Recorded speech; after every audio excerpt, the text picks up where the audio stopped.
18 দিন বন্ধ থাকার পর পুরোদমে চালু হলো জাতীয় চক্ষু বিজ্ঞান ইনস্টিটিউটের সকল সেবা। হাসপাতালে আছেন সহকর্মী হাসান মিসবাহ। যাচ্ছি তার কাছে। মিসবাহ, কেমন চলছে হাসপাতালের সেবা?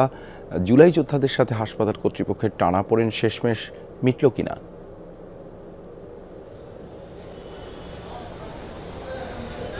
18 দিন পর চালু হলো জাতীয় চক্ষু বিজ্ঞান ইনস্টিটিউট। এখন এই মুহূর্তে বলা চলে যে রোগীরা আগে যেভাবে আসতেন ঠিক একইভাবে রোগীরা আসছেন এবং পুরো হাসপাতাল বলা চলে যে প্রাণ ফিরে পেয়েছে। হাসপাতালের প্রত্যেকটি ফ্লোরে, প্রত্যেকটি ডিপার্টমেন্টে, প্রত্যেকটি বিভাগে রোগীরা সেবা নিচ্ছেন। যদিও এটি অন্য সময়ের তুলনায় বেশ খানিকটা সীমিত, অর্থাৎ আগে যে পরিমাণ রোগী এখানে আসতেন, আজকে যেহেতু প্রথম দিন অনেকেই তথ্যটি জানতেন না, ফলে আজকে একটু উপস্থিতি কম অন্য দিনের তুলনায়। তবে প্রতিটি বিভাগে সেবা চালু হয়েছে। এখানে আউটডোরে প্রতিদিন 3 থেকে 5 হাজার পর্যন্ত মানুষ সেবা নিয়ে থাকেন। সেই সেবাটি গত 18 দিন ধরে বন্ধ ছিল। পাশাপাশি এটির যে অপারেশন থিয়েটার, প্রতিদিন 200-র মতো অপারেশন হতো, সেটিও আসলে বন্ধ ছিল।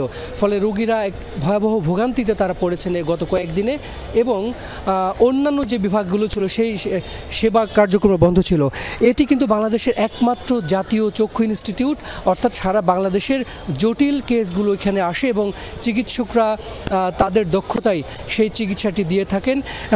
ফলে মানুষ গত 18 দিন ধরে আসলে ভয়াবহ ভোগান্তিতে পড়েছে।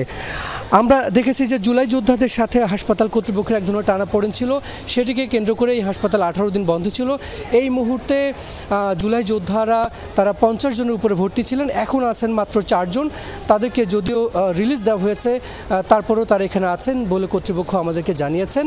তবে এই মুহূর্তে হাসপাতালে কোনো ধরনের নিরাপত্তা ঝুঁকি কিংবা চিকিৎসকদের সাথে কথা বলে যেটি জেনেছি যে তারা বলছেন যে কোনো ধরনের তারা নিরাপত্তা ঝুঁকি দেখছেন না, ফলে তারা আগের মতো করে কাজ করছেন। তো এই ছিল আমার কাছে জাতীয় চক্ষু বিজ্ঞান ইনস্টিটিউট থেকে সব শেষ। ধন্যবাদ যুক্ত হবার জন্য।